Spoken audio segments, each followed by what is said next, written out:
Rocky Jordan, Senor Chavez, February 28th, 1945. American GIs are fighting their way across the Rhine, while back home, families gather around their radios for a taste of something exotic. Tonight, CBS takes them to a smoke-filled cafe on the streets of Istanbul. This episode comes from the original version of the show, back when it was called A Man Named Jordan, and aired as a daily serial on the CBS West Coast network. Most people only know the later Cairo-set version, but this Istanbul run is where it all started. Jack Moyles had just arrived in Hollywood from San Francisco, where he spent years at stations like KGO and KSFO, doing everything from announcing to acting to producing. The man was a one-man radio factory. What made this series stand out was its insistence on authenticity. The writers pulled real street names from an actual U.S. Army pocket guide, the same one issued to soldiers stationed overseas. Richard Orant covered the show with genuine Middle Eastern musical textures, not the Hollywood version of the Orient most listeners were used to. Senor Chavez is one of only 2 surviving episodes from this serial era, making it a genuine rarity in the old-time radio world. Moyles brings a tough, no-nonsense edge to Rocky Jordan, a cafe owner who finds profit and danger in equal measure across the back alleys of wartime Istanbul.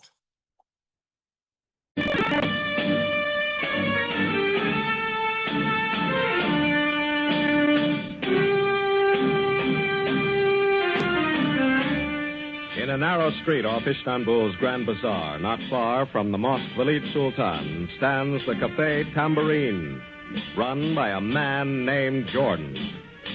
The Café Tambourine, clouded with the smoke of Oriental tobaccos, crowded with humanity, alive with the babble of many languages.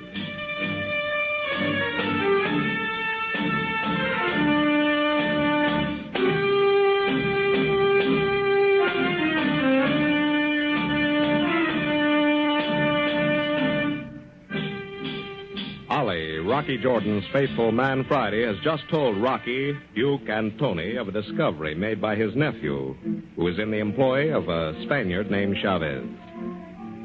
At the home of Chavez, many strange things have been happening. Many trunks, boxes, and crates have arrived. Many strange men and women with Spanish, Swedish, and Swiss names, but with the accents of Central Europe, pass through the home of Chavez. Ali's nephew reports that the boxes which arrive, labeled merchandise, contain money, gold, precious stones, art objects, things of great value, which are hidden in the basement. Rocky, intrigued by the possibilities of profit in this information, shows interest in further investigation. His theory is that Mr. Chavez has established a station for escaping Nazi war criminals. When the others leave, Rocky drifts down into the cafe.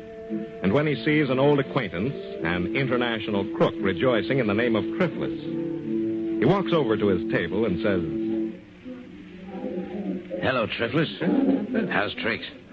Rocky, my friend. Sit down. Yeah, thanks. I haven't seen you for some time.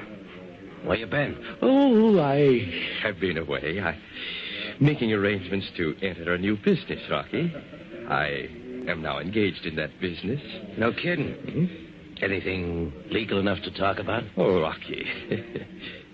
I'm afraid not. But a fine occupation. Very remunerative and no risk. Sounds good. Making any money? Rocky, you wouldn't believe it. Such money I have never seen. I think perhaps you would be interested. Sounds very possible. What's the deal? It is not within the law, Rocky. Go on. It is an operation which helps many people, people who are in danger. Sounds better all the time. How about a breakdown on it? I cannot talk here, Rocky. Tomorrow, perhaps, in your office. I need a partner, Rocky. Okay. Tomorrow at noon. Be there. I shall be there, Rocky. It's a deal. Well, so long, Triflis. Till tomorrow, then.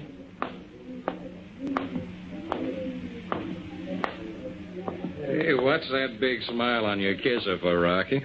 I just had a talk with Triflis. He wants me for a partner. Huh? Triflis teaming up with you? Yeah. We're going to talk it over tomorrow noon in my office. And if he's mixed up in the deal I think he is, he's going to be mighty useful, Duke. He's my pigeon. Anything you can tell me about? guess I can tell you what I think. Oh, brother, I'm weary. Let's sit down over here and have a beer before we turn in, shall we? Sounds good to me. Oh, Hakim, draw two, will you? Yes, Effendi. Boss, you look tired enough to call it a day. Why don't you turn in? I'm going to in just a few minutes. Just want to relax a little bit before I hit the pad.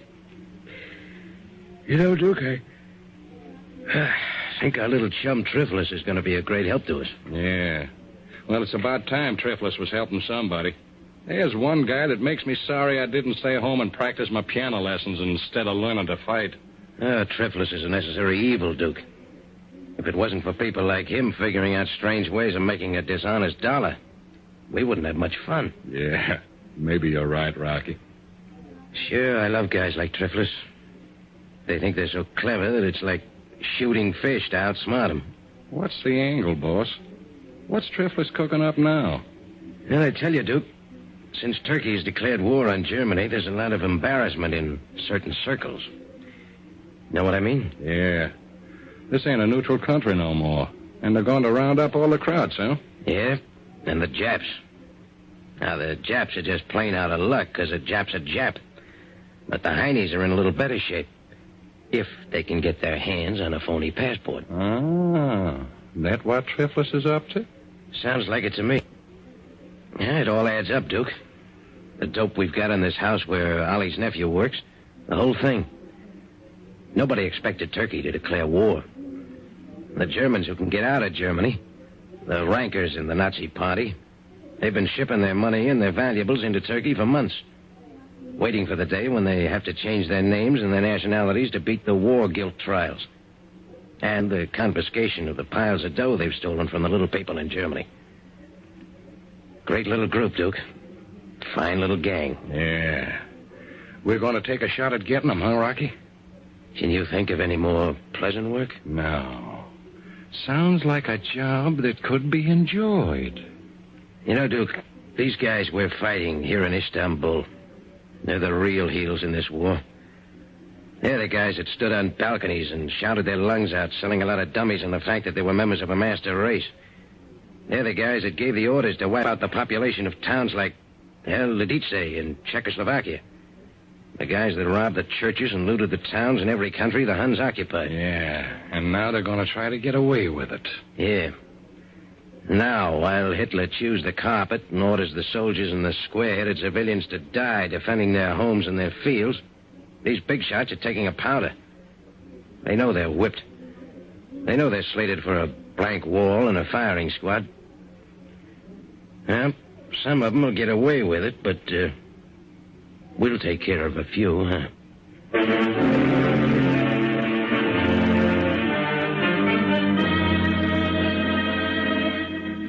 The next morning, Rocky Jordan awakens with a feeling that something unusual is going to happen to him this day. A premonition of something unfinished. As his mind clears, he remembers that Triflis will be at his office at noon. Triflis, the nondescript hanger-on who has suddenly blossomed into a man of wealth. As he is struggling with his shirt, trying to get his broken arm through the sleeve, the door to his quarters opens, and Ollie, his faithful servant, says, What is the matter, Rocky? I heard such language. I was just trying to get this thing... Let me help you, Rocky. You are so impatient. Great big boy like me having to be dressed. Rocky, you cannot get that arm through your sleeve with the bandages on it. It's too big. Yeah, we'll slip the sleeve then. Yes, Rocky, I will. Yeah, that does it. Rocky, my nephew, the one I told you about, the one who's working as a houseboy for Senor Chavez. Yeah? He'll be here in an hour. You said you wanted to talk with him. Yeah, that's right, I do. He is most anxious to talk with you. I hope it is not too early, Rocky. Yeah, look, hand me that brown knitted tie there, will you? Yes, Rocky. Shall I tie it for you? Yeah. Gosh, I didn't know how much I used that left arm of mine. Hadn't any idea what a handy thing it was. Your nephew run across any more dope that sounds interesting? I think so. Get your chin up, Rocky. I cannot see what I'm doing. Oh, sorry, old man. My nephew reports that 2 more visitors have arrived at the home of Senor Chavez. They arrived at dawn. Uh-huh. Come on. That tie must be all right. Let's get out of here and have a talk with your smart relation. Here's your coat. Rocky. What? Where's the sling? You must have that arm in a sling. All right, Doctor. It's over there on the dresser. Oh, yes, here it is. Thanks. I don't know what I'd do without you, Ollie. You've been more than a mother to me. You're making fun of me, Rocky. I don't know whether I am or not. Hey, Rocky. Oh, for the love of Mike. Come on in, Duke. I sure get a lot of privacy around this joint. What's the matter? Am I getting fat or something? You guys figure I'm getting too much sleep? I just came up to see if you were awake, Rocky. What's he doing here? Duke, I came to tell Rocky that my nephew would be here soon. This joint is paved with good intentions.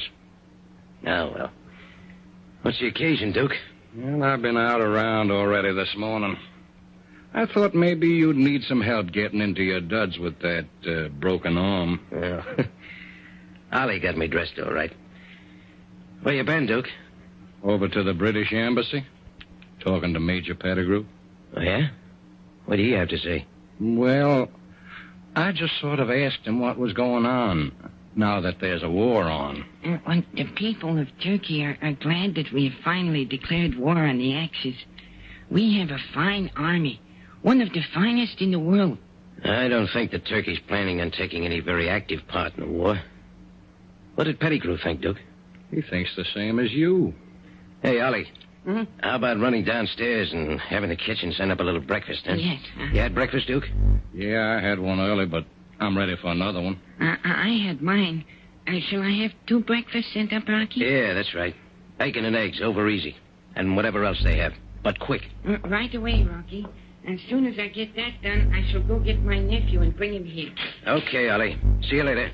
The reason I came back, boss, Pettigrew wants to see you. He does? What about? Something's cooking. Something that he thinks you can handle better than his outfit. Well, did he give you any hints as to just what? Well, I tell you, Rocky.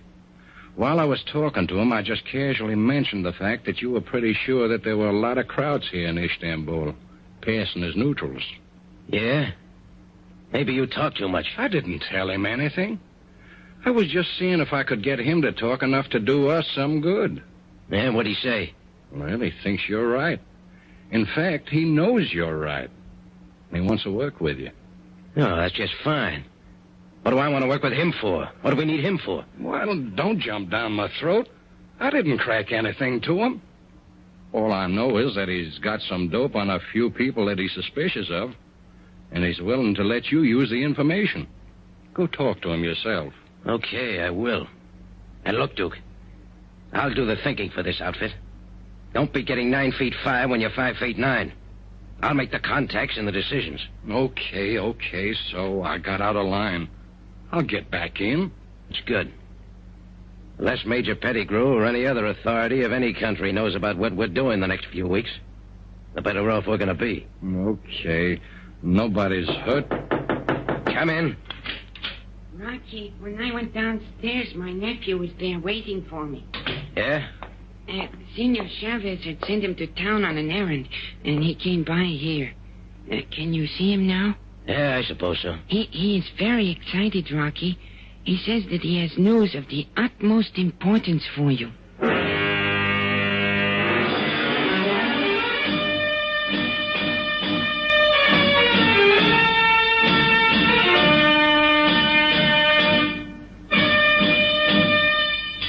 These are exciting days in Istanbul and at the Café Tambourine. With Turkey in the war against the Axis nations, many things are happening. And Rocky Jordan is going to be interested in an exciting new venture. Don't miss tomorrow's dramatic episode of A Man Named Jordan.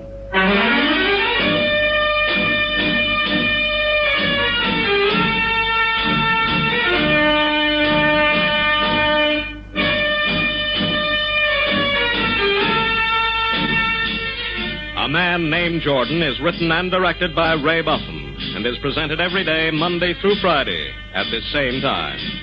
This is CBS, the Columbia Broadcasting System.